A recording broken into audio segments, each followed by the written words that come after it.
Good morning बच्चों, कैसे हैं आप सब। उम्मीद करता हूँ आप अपनी जगह पे सुरक्षित हैं।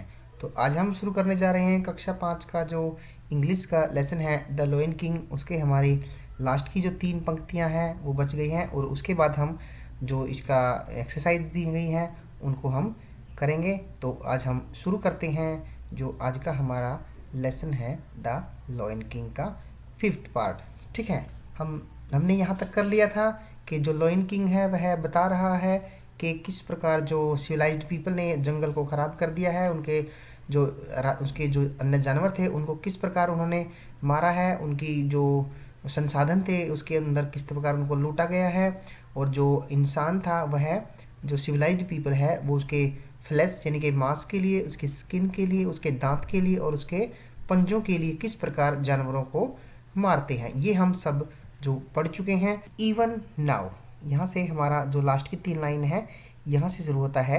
Even now I am the king. जो शेर है वो कहता है कि अभी भी मैं राजा हूँ। इवन नाउ का मतलब होता है अभी भी।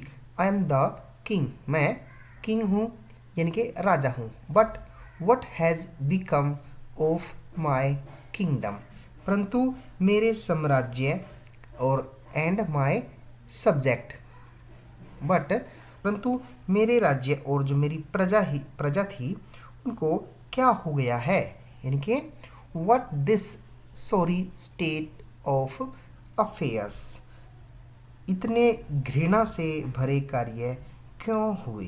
यानी कि जिस प्रकार शेर बता रहा है कि जंगल के अंदर किस प्रकार से नुकसान हुआ था, स्मगलर थे, जो हंटर्स थे वो किस प्रकार से एनिमल्स पे अटैक कर रहे थे।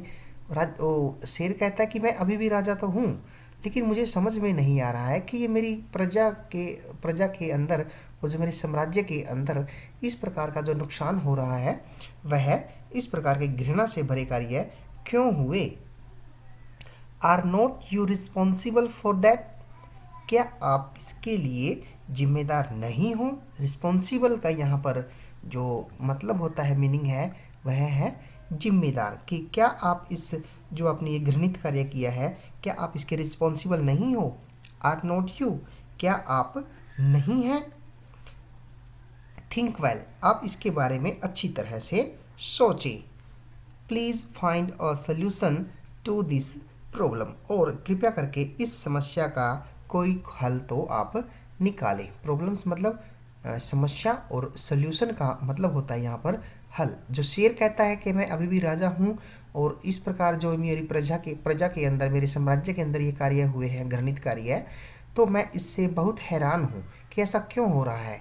क्या जो सिविलाइज्ड पीपल है इसके लिए आप इसके जिम्मेदार नहीं हो कि जो ये नुकसान हो रहा है, जो पशुओं को मारा जा रहा है, कभी किसी की मांस के लिए, कभी किसी की स्किन के लिए, कभी किसी के दांत के लिए, कभी किसी के पंजे के लिए, आप दिन ब दिन जो ट्रीज़ है उनको काटे जा रहे हो, एनिमल्स और बर्ड्स को आप पकड़ के पिंजरों में डाल रहे हो, उनके जो रिसोर्सेज हैं इसके अंदर आप उनका गलत प्रयोग कर रहे हो।